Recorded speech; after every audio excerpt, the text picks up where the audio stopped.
ఈ రోజు 11 గంటలకి క్యాడర్ అంతా ఇక్కడికి రావాలని చెప్పేసి చెప్తున్నారు. మీరు కూడా బీఆర్ఎస్ పార్టీలోనే ఉన్నానని చెప్తున్నారు. దీన్ని ఏ విధంగా చూస్తారు? 11 గంటలకి పెద్ద ఎత్తున కూడా వాళ్ళు పిలుపునిచ్చారు. ఏం చెప్తారు? స్వాగతిస్తా రమ్మనండి. స్వాగతిస్తా రమ్మనండి. అంటే మళ్ళీ ఒకవైపు మీరు కంప్లైంట్ ఇచ్చాము తీసుకోలేదని చెప్తూ ఉన్నారు. ఇరువురి మీద అటు మీద కంప్లైంట్ ఇచ్చారు, నేను కంప్లైంట్ ఇచ్చా. జరిగిన ఐ వీక్నెస్లతో రాళ్ల దాడి, పూల కుండీల దాడి, ఆ రాళ్ళు ఎక్కడి నుంచి వచ్చినాయి అనేది కూడా క్లారిటీగా కనపడతా ఉంది. అటువంటి పరిస్థితుల్లో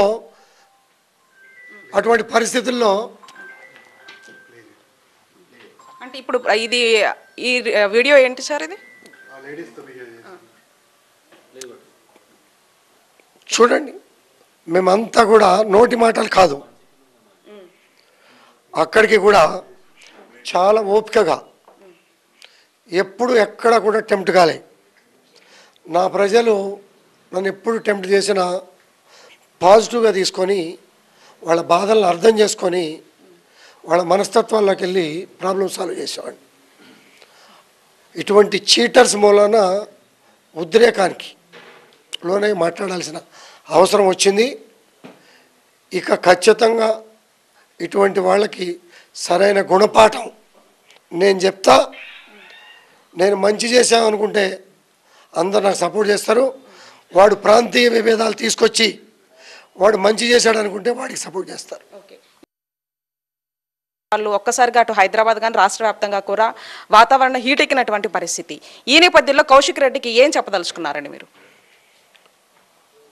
అటువంటి పిరికి పందతో ఆహ్వానించి రాళ్ళేయించి పూల కుండీలతో కొట్టి కేసులు పెట్టే ఎదవతో సమాన ఉజ్జి కాదు ముందు. అయినా కూడా సమాధానం చెప్దామని వెళ్ళా. ఇక నా స్థాయి వాడు కాదు, తగిన గుణపాఠం జరగాలి. అది ఆయన కాన్స్టిట్యున్సీ పరంగా ప్రజల పరంగా జరుగుతుంది. జరగని పక్షంలో ఇవాళ మా పార్టీలోకి వచ్చి పార్టీని ముంచి ఇటువంటి వాళ్ళ మూలంగా శాసనసభ్యులు దూరమయ్యి కేసీఆర్ గారికి దూరంగా ఉంటున్నారు. ఇంకా ఇటువంటి వాళ్ళు పార్టీలో దగ్గరగా ఉంటే ఉన్న శాసనసభ్యులు కూడా దూరమయ్యే అవకాశాలు ఎక్కువ ఉన్నామనేది మా కేసీఆర్ గారికి నా సూచన. ఇప్పుడు పార్టీ తరపు నుంచి ఫైనల్ క్వశ్చన్ సార్, పార్టీ తరపు నుంచి ఇప్పుడు సమావేశాన్ని పెడితే మీరు ఏం చెప్తారు మరి దీని గురించి?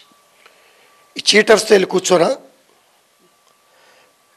ఇటువంటి చీటర్స్తో ప్రాంతీయ విభేదాలు తీసుకొచ్చి అల్లర్లు సృష్టించాలి అనే మనస్తత్వం వాళ్ళతో కూర్చొని చీటర్ పక్కన కూర్చొని చీటరు అని అనిపించుకున్నా. నాకు ఒక ఆలోచన ఉంది, ఒక విధానం ఉంది, ఒక భవిష్యత్తు ప్రణాళిక ఉంది. ఆ ప్రకారం పోతా, అది కూడా తొందరలో చెప్తా.